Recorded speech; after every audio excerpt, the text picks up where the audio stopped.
Hey, today I'm doing my July wrap up, so there's not really much else I need to say here apart from my hair is not greasy, it's wet, I just washed it, and this video might be a little quick because I need to get ready for Comic-Con, which I'm going to tomorrow, but by the time that this goes up I'll be there, and it's all very stressful. I don't know where I'm going or what I'm doing or what's happening, so I need to get on that. I think I'm being a bit cheeky with the first one. I think I actually read this in June, but I didn't talk about it because I just didn't do a June wrap up because this is kind of the only thing I read in June, which is so lame. Look how small this is.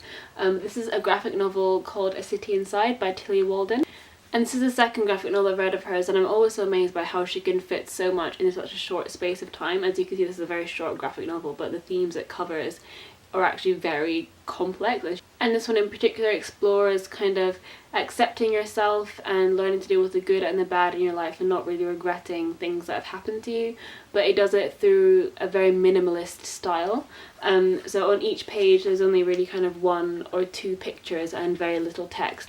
And it's almost as if because there's so little there, you can kind of just project your own thoughts and feelings onto it and mix it with the stuff that's already there, and I think that's really cool, and I just really loved reading this. It was really simple yet really effective and also really memorable as well. I then read Stardust by Neil Gaiman because I'd seen the movie and I wanted to read this, and the obvious disadvantage in reading it after seeing the movie is that I knew pretty much a lot of what was going to happen, but they did actually make quite a lot of changes, I realised, when I got to the halfway mark and things were not going the way that I assumed that they would be going. And yeah, I'm not going to say any more than that, but all in all I did really love the kind of writing style. Neil Gaiman is a really good storyteller. It's quite simplistic but very fairy tale-esque, and I did like the way it was written. Then I read Queen of Shadows, which pulled me completely out of my reading slump because I guess it's because I already knew these characters and loved this world, so I felt like I could just jump back in, and not that I didn't have to concentrate, but I just didn't have to kind of get introduced to the world and all of that stuff. I could just jump in, I knew what was happening, I knew who I was with, and it was great. But as this is book 4, I can't really say much about this plot wise, but I love this series. Please read this series. It follows an assassin called Celaena Sardothien, and basically she's kind of fighting a corrupt kingdom with her friends that she meets along the way after being taken out of prison.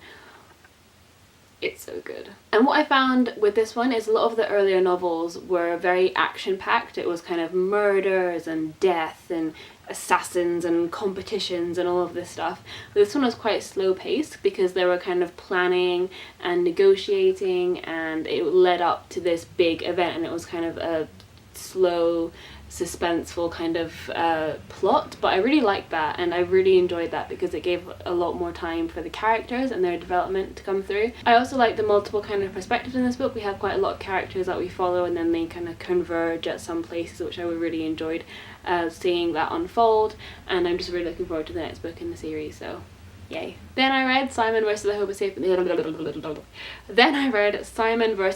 Sapiens Agenda.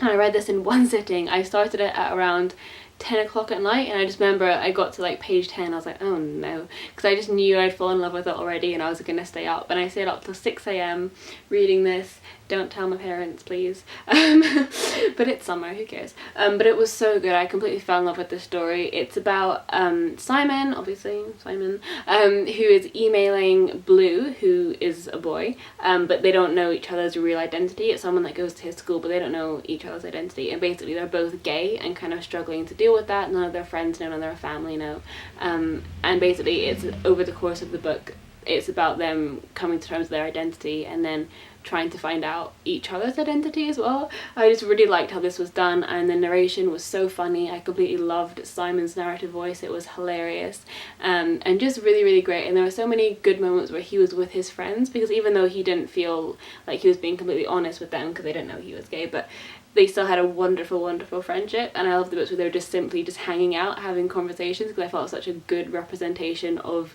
youths. But yeah, it was really, really good. I highly recommend it. Then I read On the Other Side by fellow YouTubey person Carrie Hope Fletcher, and I absolutely love this, but I don't want to say too much about it here because I actually did a whole video just on this book.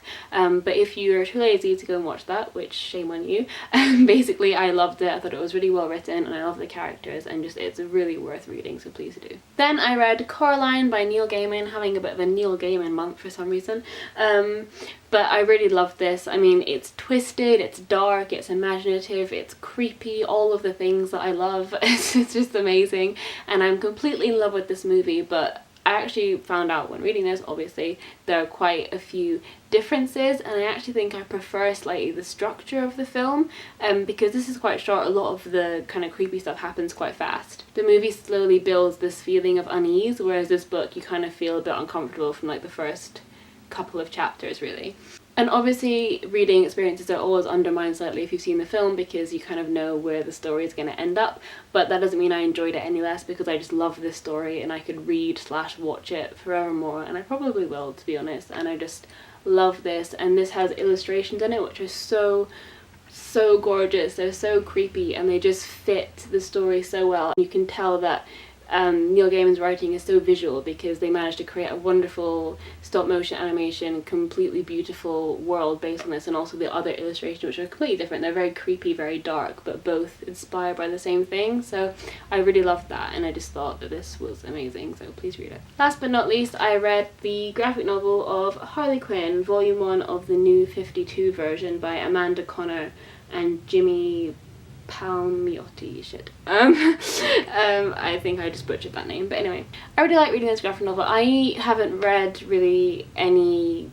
what have I read from DC? I read Gotham Academy, but I haven't really read any of the Batman stuff or Harley Quinn's Origins. This is the first Harley Quinn thing that I've read, but I'm familiar with her character from Suicide Squad and the movie that's coming out, which looks so good. But I enjoyed this. I really loved the art style. A lot of the pages in here are just really beautiful, really well drawn and just awesome. And I love the first issue, where basically it's kind of like a breaking the fourth wall thing, but Harley is imagining how different artists would draw her, and they invite like 20 different comic artists to do a page each, and it's in all these different styles, and I love seeing how their styles differed, and it was just really cool. And the only thing that kind of got under my skin a little bit was each issue, there's 8 issues in here, had a very separate kind of storyline, and some of them did obviously overlap, but not really that much. They were just kind of, I felt like I was reading a series of one-shots rather than a graphic novel that had an overarching kind of plot thing.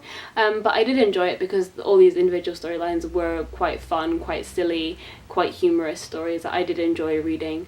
But I just wish I had kind of an overall direction at some point. But I did think this was a good introduction to the character, although I've seen some people were complaining that it's not like in keeping with Harley's character that we've seen in the previous comics.